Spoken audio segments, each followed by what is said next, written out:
आइए आज आप सब जानेंगे ज्येष्ठ मास कृष्ण पक्ष अपरा एकादशी व्रत के शुभ मुहूर्त के बारे में। व्रत का पारण कब किया जाएगा, किस चीज से किया जाएगा, इस दिन क्या करना चाहिए, नहीं करना चाहिए। तो आइए जानते हैं इन सबों के बारे में।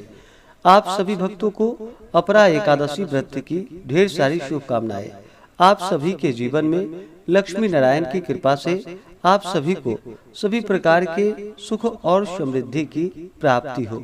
ज्येष्ठ मास कृष्ण पक्ष एकादशी को इसे अपरा एकादशी और अचला एकादशी के नाम से भी जाना जाता है। एकादशी का व्रत जो कि सभी प्रकार के पापों को नष्ट करने वाली है। प्रत्येक माह के कृष्ण पक्ष और शुक्ल पक्ष की एकादशी तिथि के दिन एकादशी का व्रत धारण किया जाता है।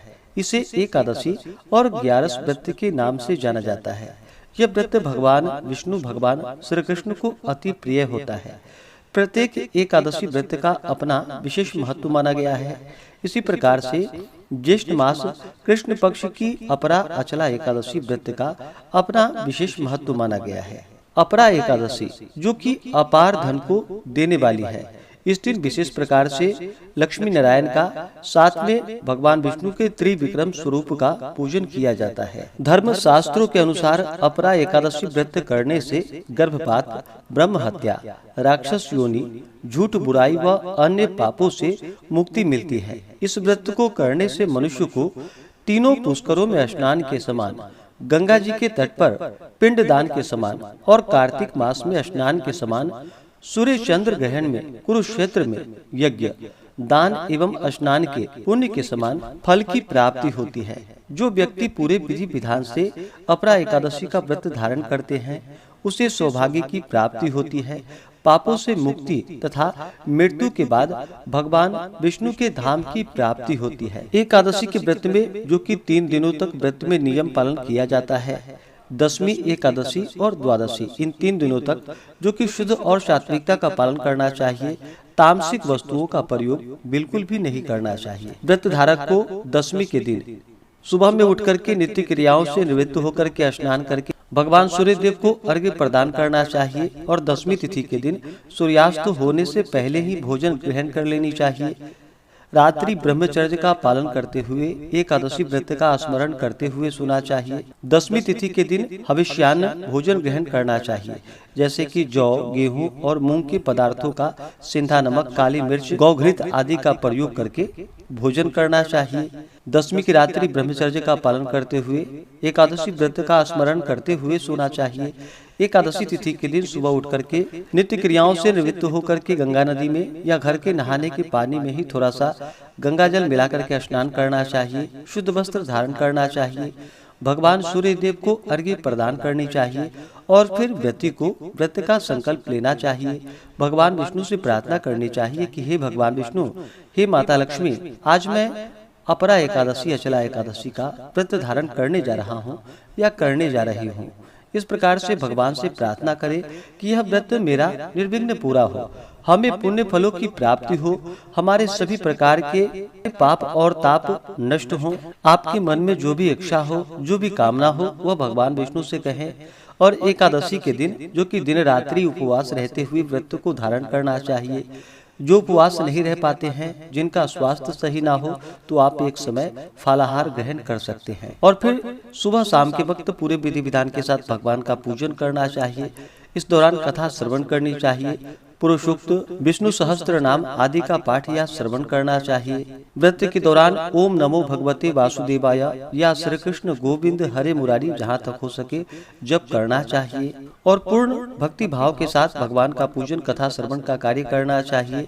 भगवान विष्णु के चरणों में अपना मन लगाना चाहिए। इस प्रकार व्रत को धारण करते हुए एकादशी की रात्रि जागरण करते हुए समय को व्यतीत करना चाहिए और द्वादशी तिथि के दिन सुबह उठ करके नित्य क्रियाओं से निवृत्त होकर के स्नान करके शुद्ध वस्त्र धारण करके भगवान का पूजन आरती कर लेनी चाहिए। उसके बाद फिर समय के अनुसार व्रत का पारण करना चाहिए।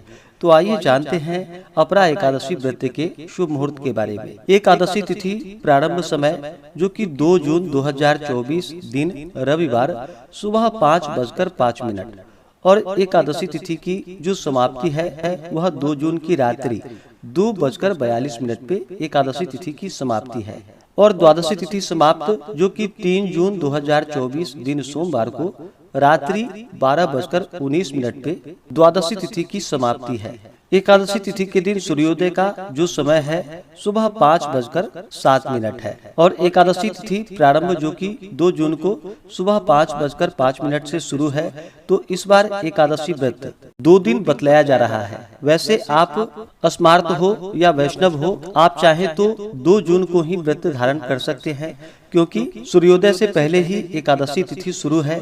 लेकिन वैष्णवों के लिए जो कि शुद्ध द्वादशी लिया जाता है, इस कारण से सभी गृहस्थ जन स्मार्तों के लिए 2 जून 2024 दिन रविवार को व्रत धारण करेंगे और जो मोक्ष इच्छुक भक्त हैं वो 3 जून को व्रत को धारण करेंगे। एकादशी व्रत का जो पारण किया जाता है, पारण हरिवासर समाप्त होने के बाद करना चाहिए। हरिवासर का समय द्वादशी तिथि का पहला चौथाई हिस्सा हरिवासर का होता है। तो द्वादशी तिथि की जो समाप्ति है वह 3 जून 2024 दिन सोमवार रात्रि 12:19 पे द्वादशी तिथि की समाप्ति है। तो जो भी भक्तजन 2 जून को व्रत धारण करेंगे वो व्रत का पारण 3 जून को सुबह 8:06 से सुबह 8:45 तक व्रत का पारण कर ले। इस समय में पारण ना हो पाए तो आप दोपहर 1:30 से लेकर के दोपहर 3 बजे तक व्रत का पारण कर ले।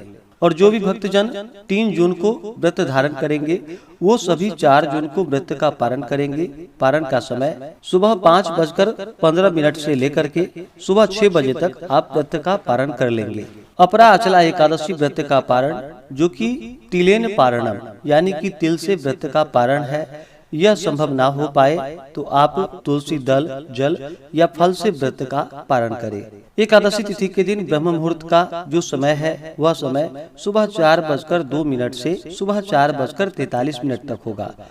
योग जो कि आयुष्मान योग दोपहर 12:12 तक होगा। उसके बाद सौभाग्य योग होगा। सर्वार्थ सिद्धि योग बन रहा है 2 जून की रात्रि में, जो कि रात्रि 1:40 से शुरू होकर के अगले दिन सुबह 5:23 तक सर्वार्थ सिद्धि योग होगा। नक्षत्र रेवती नक्षत्र रात्रि 1:40 तक होगा। उसके बाद अश्विनी नक्षत्र 2 जून को राहु काल का समय शाम 5:02 से शाम 6:44 तक होगा। 3 जून को सुबह 6:49 से सुबह 8:31 तक होगा। राहु काल समय के दौरान कोई भी शुभ कार्य या नया कार्य नहीं करना चाहिए, इस बात का ध्यान रखें। एकादशी तिथि के दिन अभिजीत मुहूर्त का जो समय होगा वह समय सुबह 11:29 से दोपहर 12:23 तक होगा। अपरा एकादशी का व्रत जो कि ज्येष्ठ मास में किया जाता है और ज्येष्ठ का महीना जो कि बड़ा ही गर्मी का मौसम होता है, तो इस दौरान जहां तक हो सके जल से भरा हुआ घड़ा का दान करना चाहिए, शरबत आदि का दान करना चाहिए, तिलों का दान करना चाहिए, अन्न, वस्त्र, स्वर्ण, गौ भूमि जो भी आपसे बन सके इस व्रत में इन चीजों का दान करना चाहिए। इससे अनंत फलों की प्राप्ति होती है। अपरा एकादशी के दिन जो कि भगवान विष्णु का जल से अभिषेक करे, पंचामृत से अभिषेक करे, शुद्ध गंगा जल से अभिषेक करे, भगवान को पीला वस्त्र चढ़ाए, यज्ञोपवीत अर्पित करे, पीला पुष्प चढ़ाए, पुष्पों की माला अर्पित करे, फिर धूप और दीप दिखाए, अनेक प्रकार का नैवेद्य आदि भगवान को अर्पित करे। विशेष करके इस व्रत में जो कि भगवान को ककड़ी का भोग लगाना चाहिए और उसे प्रसाद के रूप में भी ग्रहण करना चाहिए। जब भी भगवान को भोग लगाते हैं तो तुलसी दल डाल करके ही भोग लगाना चाहिए। बिना तुलसी दल डाले भगवान उस नैवेद्य को और पूजन को भी स्वीकार नहीं करते हैं। तो भगवान का जब भी पूजन करते हो या नैवेद्य का भोग लगाते हो तो तुलसी दल डाल करके ही भगवान को भोग लगाना चाहिए। इस बार 2 जून को रविवार पड़ रहा है, तो रविवार के दिन तुलसी पत्र नहीं तोड़नी चाहिए। आप दशमी के दिन ही तुलसी पत्र भगवान के पूजन के लिए तोड़ करके रख ले और उसे एकादशी और द्वादशी के दिन प्रयोग में ला सकते हैं। तो नैवेद्य का भोग लगा करके जल से आचमनी करवाए, द्रव्य दक्षिणा चढ़ाए, मुख शुद्धि के लिए पान, पत्र, सुपारी, लौंग, इलायची के साथ में अर्पित करे। फिर व्रत का कथा श्रवण करनी चाहिए, भगवान की आरती करनी चाहिए। इस प्रकार से एकादशी तिथि के दिन भगवान का पूरे विधि विधान के साथ पूजन करना चाहिए और द्वादशी तिथि के दिन फिर ब्राह्मणों को भोजन करा करके दान पुण्यों का कार्य करके फिर समय के अनुसार व्रत का पारण करना चाहिए। इस प्रकार व्रत को धारण करने से व्यक्ति के सभी प्रकार के पाप और ताप नष्ट होते हैं तथा भगवान विष्णु की कृपा से सभी प्रकार के सांसारिक सुखों की प्राप्ति होती है और अंत में भगवान विष्णु के धाम की प्राप्ति होती है।